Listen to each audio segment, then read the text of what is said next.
Here is my list of the top 10 2024 horror films. Jamie Kennedy, subscribe to my man, Destination Station right now if you want the best content.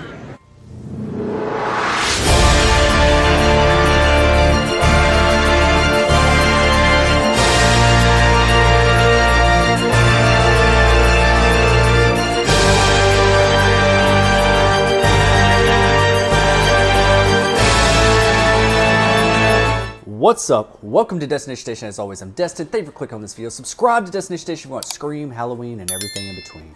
And follow me on all my socials. All the links are down in the description below. Please like this video and hit that subscribe button if you like more videos like this. I think this is my first time doing a top 10 of any year. so here's my top 10. Now, disclaimer. I have not yet seen Nosferatu, so that will not be on my list. I would assume that it would be very high on my list, just giving it being a Robert Eggers film and everybody that's involved and just the look of it. I love old school vampire horror.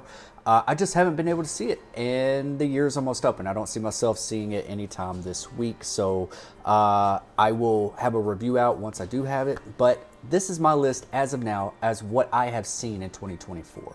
So let's just get into it. Okay, starting off the list at number 10, my number 10 spot is going to be Late Night with the Devil. That was a movie that I kind of forgot for a little bit until I started researching back at movies that came out in 2024, because there has been a lot of good ones this year. And I remember it kind of leaving somewhat of an impact on me. I really enjoyed the premise. I love the style of the movie. I think the movie is never boring.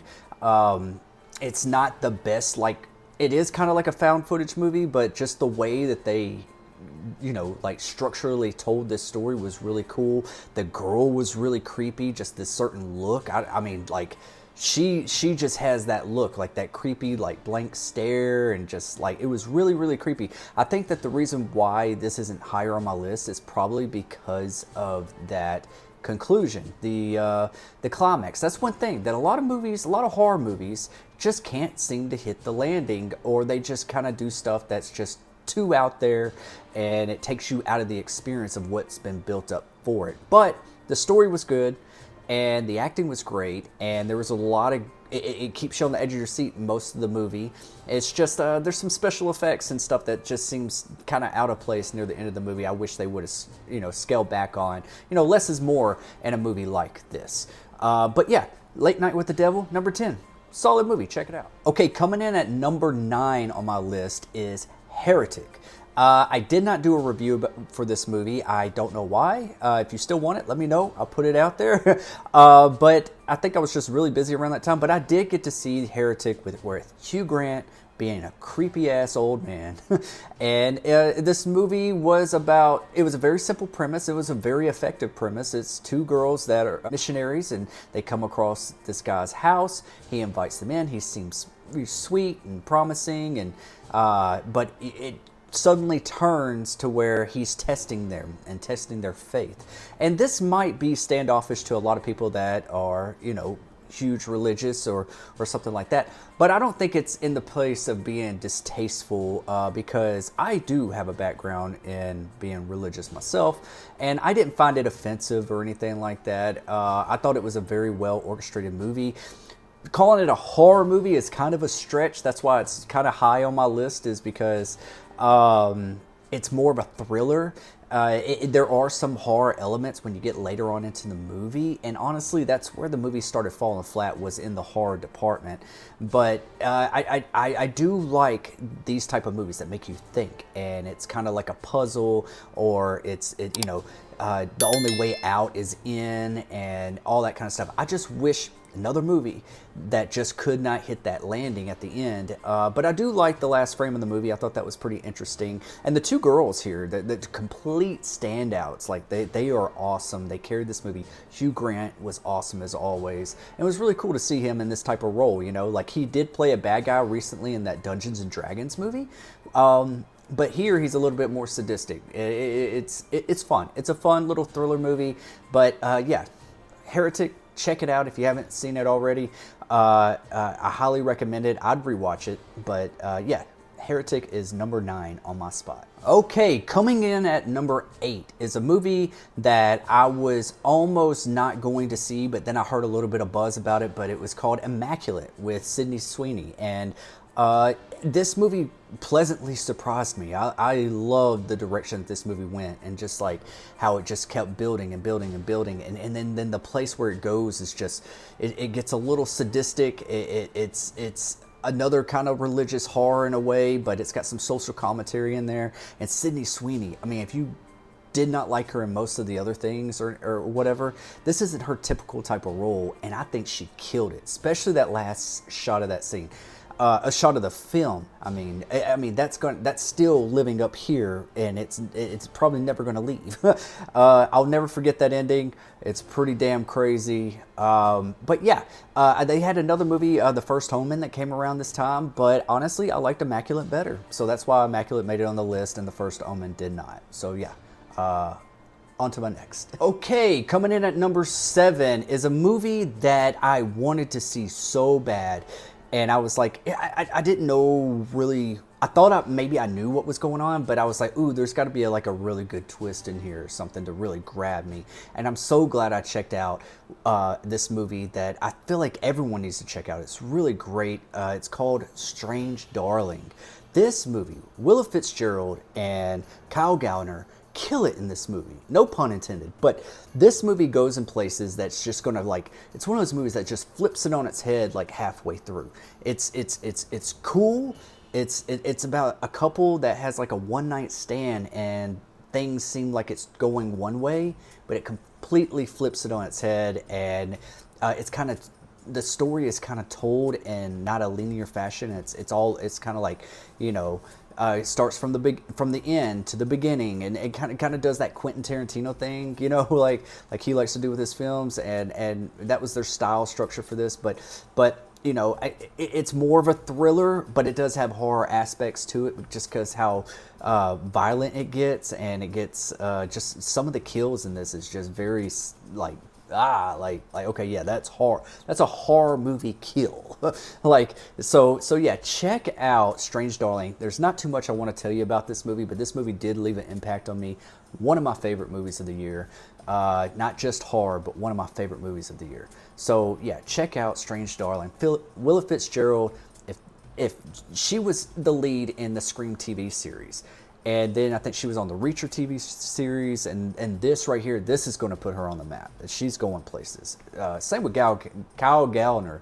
He's great in everything. So Strange Darling is number 7 on my list. Okay, coming in at number 6 is Terrifier 3. I am a somewhat fan of the Terrifier universe, like films from Damien Leone. This is a movie this was a franchise that had to kind of grow on me a little bit. A lot of people, was blowing up the first one and everything, and I really was late to the game to the Terrifier franchise, especially seeing that first movie. And when I saw it, I was like, ooh, besides a couple of really creepy moments or kills, and Art the Clown as a character, yeah, that's great. But the movie as a structural whole, I just was feeling like it was lacking something. It wasn't really for me. I'm not the biggest gore hound. I do love good kills and everything, but whenever it's just gory for the sake of being gory, it's just sometimes takes me out of it. And that's how I felt with the first Terrifier movie. But then Terrifier 2 came out, and it completely changed my mind, because I really enjoyed Terrifier 2. I just liked that it was like a better story, a better structure. And yeah, so Terrifier 2 made me a fan, and I was able to meet Damien Leone and Leone. I don't know, but I have met him at Texas Frightmare along with David Howard Thornton as Art the Clown, and I'm a huge fan of this franchise now. I want to see what else they can do. I want to see some other properties that they can do. And with Terrifier 3, I was very excited that this was going to be around the Christmas setting, This just seemed like the perfect setting for a slasher. We don't get enough slasher horror movies in the month of December, especially surrounding Christmas and everything. So it was really cool to see that that's where this was going to be set at. When I walked into the movie, it was good. I wouldn't say it's better than Terrifier 2, but it met expectations. It was a fun little movie. The movie, how it wraps up and everything, that's another one that's just kind of like, I don't know how to rate this really, but or where they're going to go with this. I just check out Terrifier 3. It's definitely not for the faint of heart. There's a lot of gore. I did not pass out in the movie theater. I think all that's kind of, maybe if you're like new to horror or something, maybe that could happen. But yeah, Terrifier 3, if you don't know what it is, I highly suggest, check it out if you're into this type of thing. Just don't go into it thinking that it's going to be Scream or Halloween. It's definitely on another level. All right, so that's it. Terrifier 3 is my number 6 spot on this list. Okay, coming in at number 5 on my list today is Alien Romulus. I am a big Alien fan. I love what they have done with the franchise. I've watched every single one of them, probably over and over and over, especially those first two, Alien and Aliens. I honestly remember seeing Alien Resurrection in the theater, and I did not understand the hate when it first came out. Plus, I was younger. I was seeing it through different eyes. But now that I've seen it as an adult, I'm kind of like, oh, now I see what y'all are talking about, how it kind of jumps the shark a little bit and everything. Still kind of like a fun little Alien movie, It's kind of like one of those movies, like if it wasn't in the Alien universe, if it was a different type of Alien movie, it would be more accepted. Kind of like Halloween Resurrection. It would have been better accepted if it was a different killer than Michael Myers. So that's kind of how I look at those kind of movies. Like, it's not a horrible movie, it's just not for the Alien franchise.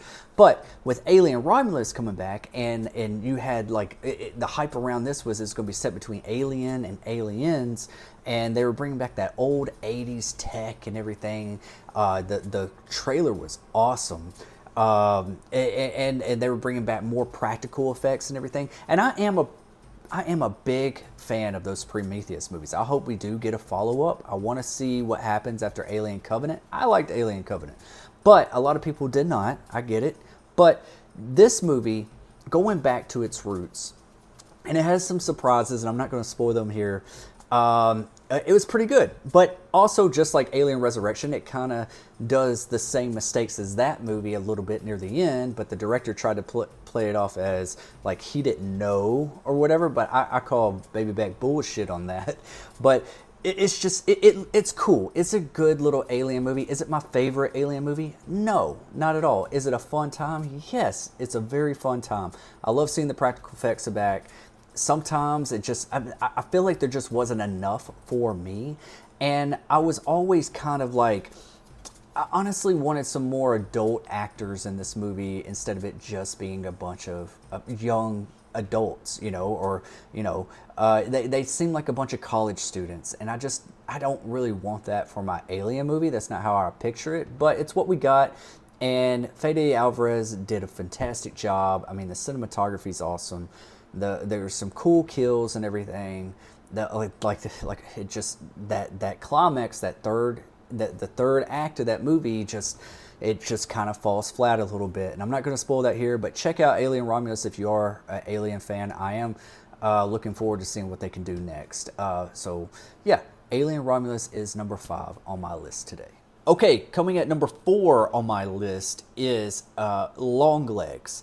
Yes, I know this movie is very divisive amongst like horror movie audiences, but I thoroughly enjoyed it. I thought it was pretty good. It's not a movie that I'm going to always watch or something, but my walk away from it was really good. This movie had a lot of buzz going into it. It's supposed to be like the scariest movie. Every time I hear those like buzzwords coming out of film festivals, and they're just like people just, it's unbelievable and all that kind of stuff, like I kind of take it with a grain of salt. So I kind of lowered my expectations before even watching this movie, and I'm glad I did, because it wasn't that scary at all, but it did have a good build up and a good suspense. And Nicolas Cage as a psychopath is pretty cool. You almost like he's like kind of unrecognizable. It kind of looks like an older woman in this, and just the way he acts, it's just very bizarre more than it is scary. And this is another movie that just like it was a really good like one-time watch. I'd probably watch it again, but it's not one of those movies I'm going to watch and repeat a lot. But I'm very glad that I did get the chance to check it out in the theaters. This is another one where the ending I felt like should have been done differently. I'm not sure if there's going to be a sequel. It would be kind of cool if there is a sequel. Just a lot of these movies, they just can't stick that landing. It's like the buildup is so good, and then that ending, it just the way it ends, or it's like wrapped up real quickly. I don't like that. Don't rush your ending. Let's land this correctly. But a lot of people walked away from this and didn't really like it, or they thought it was overhyped. And I see your side as well, but I also see another side that it is one of the better horror movies we got this entire year, in my opinion. So that's why it's number 4 on my list. Let me know what you think about Long Legs down in the comment section below. Let's start that conversation again. Okay, now we're in the nitty gritty. Okay, we're at our top 3, right? And number 3 spot is going to go to a movie that I saw not too long ago, but I'm very glad I did. It's called The Substance with Demi Moore, Dennis Quaid, and it's just a really bizarre movie. There's some body horror in this that you probably never seen it like this done before. It's very where the trailer doesn't even give it justice, because they hold a lot back from that trailer. But the way this movie builds up with Demi Moore being this I guess television influencer or whatever you want to say, like she's like this workout instructor, but now she's turned 50, and the producer of Dennis Quaid wants to get rid of her, and they want to bring in somebody new, and she comes across this stuff called the substance that can make her younger again, but there are side effects if you don't do it correctly. And just so you know, like, she doesn't do it correctly, and I don't want to give away too much about this, okay? This is one of those movies you have to watch and probably go in knowing nothing about, because where this movie goes is crazy. Every time I thought it was the climax, it kept going, and it kept going, and it kept going, and all the way to the final shot of this movie. It's just so bizarre. Is it scary? No, but it is body horror. That's why it deserves to be on this list, and it's a very unique movie, and it's very gross, and it's kind of awesome, and it's really well directed and well acted. Just check out The Substance. I really enjoyed it. I hope you guys do as well. Let me know what you think about The Substance if you've seen it. All right, top 2. This has been a toss up every time I think about it, and I went through my list so many times, and I just keep going back and forth, and I keep thinking, like, which one would I rewatch the most? And does that make it a better horror movie? No, but I had to put the one that I would rewatch the most on my number 1 spot. So it kind of just took it up a notch just because of that. And we'll get to that in a minute. We'll get to that number 1 movie in a minute. But number 2 is going to be none other than Smile 2. I love this movie. I thought this was such a good time. I honestly didn't think I was going to like it that much. I thought that just taking that approach of like following a pop star and doing all this kind of stuff. And we just came off of that movie, what is it? Trap, with where it was like a pop star thing too. When those 2 trailers came out, I kept getting those 2 mixed up, because I think the way the trailers started off, they were just 2 pop stars up on stage, and it seemed like a similar premise, but I know they're 2 totally different types of movies. That's why Trap isn't on my list. Fuck that movie. M. Night Shyamalan Ding Dong, you should be ashamed of yourself. But good to see Josh Hartnett back. Anyways, Smile 2 hit on everything that I wanted it to do, and it exceeded expectations, because it's a movie that it kind of picks up where the first one leaves off, but then it builds upon it. And I'm just really excited to see what they do with Smile 3. I can only imagine.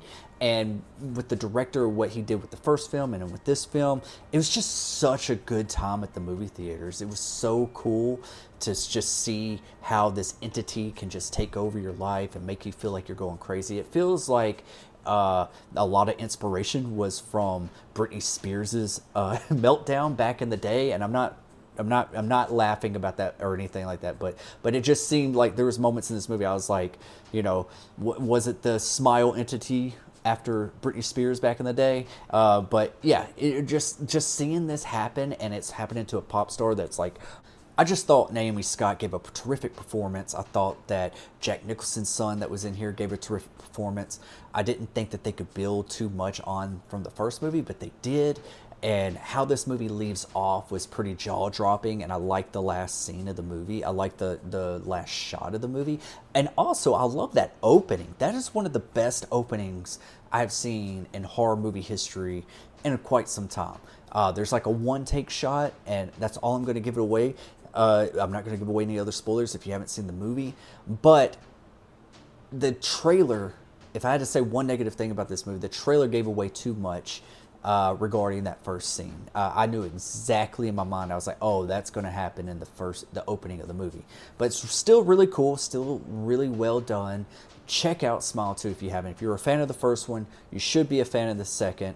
And I hope they do a prequel to Smile 2 as well, because they could with a certain character, because there was like 6, 7, 8 days or something before we get to that opening scene. I would like to see what happened prior to that character. I'm not going to give away any spoilers, but you'll see what I'm talking about at the opening. But yeah, I'm pretty sure we're going to get a Smile 3. I can only imagine how much bigger and crazier that this movie could get, and I hope they don't jump the shark and they keep that horror element to it, and it's not just... I could see Smile 3 almost becoming like M. Night Shyamalan's The Happening, and I don't want to see that, okay? Because that's another Shyamalama Ding Dong movie that sucked. Okay, why do I keep talking about M. Night? What the hell?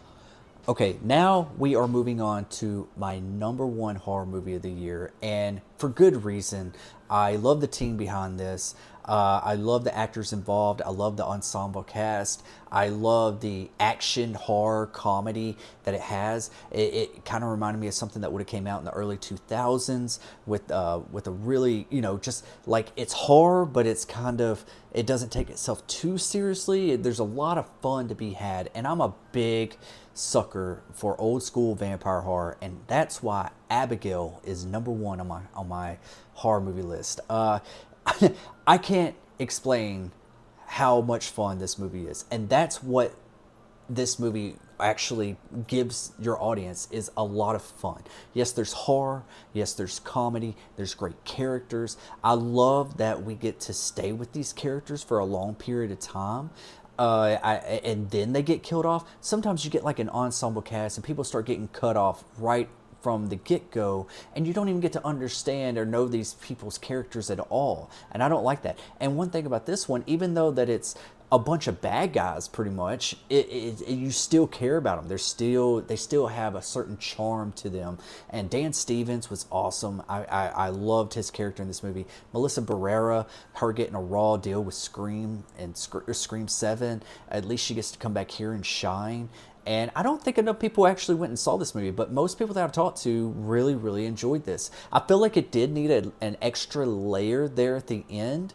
But, I'm always critiquing those endings. And with this one, everything else, the journey to that end is just so pleasant. I can't fault it for it. It's just a good time. The only thing that you could fault is that the trailer did give away too many spoilers.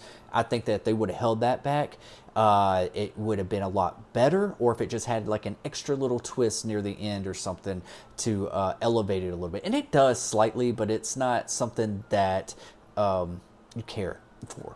It doesn't shock you or anything like that. So yeah, Abigail was such a fun time. They were piggybacking up off of the success of Megan, and that's why they did that with the trailer. And I see why they did it, but it didn't help them in the financial department. And I hope we get a sequel. Probably won't, but I would love to see a sequel to Abigail and see where that could actually go. But I love these like tight, secluded areas with just a group of characters, and you're locked in. Kind of reminded me of House on Haunted Hill, when all the doors and everything are locked and no one can get out, and you're just stuck in here with this monster or this vampire. And it's so funny. It's such a fun horror comedy movie. Just check it out. Abigail is a fun time. I could watch that movie over and over and over, and that's what I loved about Abigail. Is it is a movie that is very rewatchable, and you want to watch it with some friends or something. It's a good popcorn flick. So yeah, that's my number one movie. There you go, Abigail. There is my top 10 horror movies of 2024.